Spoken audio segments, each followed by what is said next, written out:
Hello student, हमारा जो next topic है वो है क्लास 7th हिस्ट्री का 18th सेंचुरी पॉलिटिकल फॉर्मेशन। हमने अपनी प्रीवियस वीडियो में ये कारण जाना था कि मुगल एम्पायर का पतन किस प्रकार से हुआ, और आज हम अपनी इस वीडियो में डिस्कस करेंगे लेटर मुगल्स के बारे में। तो सबसे पहले हम बात कहते हैं ये लेटर मुगल टर्म्स क्या है। तो लेटर मुगल टर्म्स क्या है, औरंगजेब की डेथ के बाद जितने भी जो भी मुगल रूलर्स हुए उनको लेटर मुगल्स की संज्ञा दी जाती है, क्योंकि इसके बाद कोई भी जो रूलर्स हुए वो सभी इतने ज़्यादा पावरफुल नहीं थे जितने कि प्रीवियस थे, और उनको लेटर मुगल्स की टर्म दी जाती है।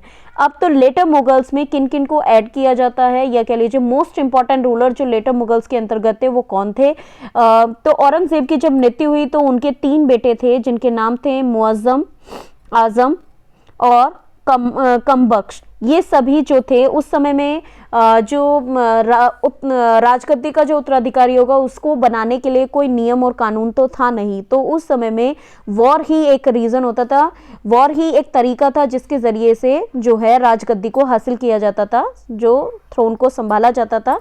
तो थ्रोन के लिए इन तीनों भाइयों में लड़ाई हुई और उसमें जो जीता वो कौन थे, मुअज्जम। तो मुअज्जम ने विक्ट्री हासिल करी और उसी के साथ उन्होंने वहाँ का सिंहासन भी संभाला। और जब मुअज्जम जो है उन्होंने शासन संभाला तो उस समय में उन्होंने अपने आप को एक नया नाम दिया, या उनकी जो उन्हें किस नाम से जाना गया, बहादुर शाह फर्स्ट के नाम से। इन्होंने 1707 से 1712 सी तक शासन किया और उसके पश्चात जो उनके बेटे थे जालंधर शाह, उन्होंने राजगद्दी को संभाला, जो कि इतने जो कि ज़्यादा अच्छे शासक नहीं रहे, कमज़ोर निर्बल शासक कह लीजिए, और एक तरह से भ्रष्ट शासक थे, और उनको भी बाद में उनको मार दिया गया 1713 में। और इसके पश्चात जो है नेक्स्ट जो शासक बने वो बने फारूक शियार। फारूक शियार जो राजा बने वो 1713 में बने। किसकी मृत्यु के पश्चात, जो उनके मुअज्जम यानी बहादुर शाह फर्स्ट के जो बेटे थे जहांदर शाह, उनकी मृत्यु के बाद फारूक शियार जो थे वो 1713 में वहाँ के राजा बने। उन्होंने बंदा बहादुर जो कि सिख के एक लीडर थे उनको फांसी की सज़ा दी, और इसके अलावा उन्होंने भारत में जो इंग्लिश मर्चेंट आए थे उनको वहाँ पर व्यापार करने का अधिकार दिया, वो भी एक रॉयल फरमान के ज़रिए से।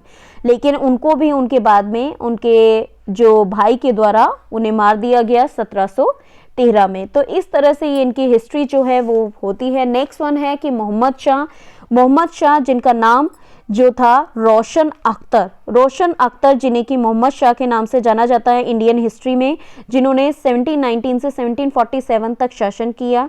उनके टाइम में नादिर शाह ने भारत पर आक्रमण किया था और नादिर शाह ने मोहम्मद शाह को हरा दिया। नादिर शाह एक फॉरेन इन्वेडर था जो कि दिल्ली में आए और उन्होंने दिल्ली को लूटा, जिसमें कि कहा जाता है कि नादिर शाह जिन्होंने कि जो रेड फोर्ट में पीकॉक थ्रोन था जो कि शाहजहाँ का थ्रोन था, उसमें से उसको भी वो अपने साथ लेके गए थे।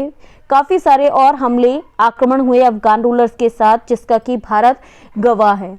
यहाँ पर इस वीडियो में अभी इतना ही, और इसके बाद जो नेक्स्ट जो थे वो थे बहादुर शाह जफर जो कि लास्ट मुगल किंग थे, जिन्होंने कि जो फर्स्ट वॉर ऑफ इंडिपेंडेंस में उन्हें उस वॉर का लीडर बनाया गया था, और उसमें ब्रिटिशर्स के द्वारा उनकी हार हुई थी, और जिसके पश्चात उन्हें रंगून की जेल में भेज दिया गया था, और वहाँ पर कैद में रहते हुए 1862 के दौरान में उनकी मृत्यु हो गई रंगून में ही।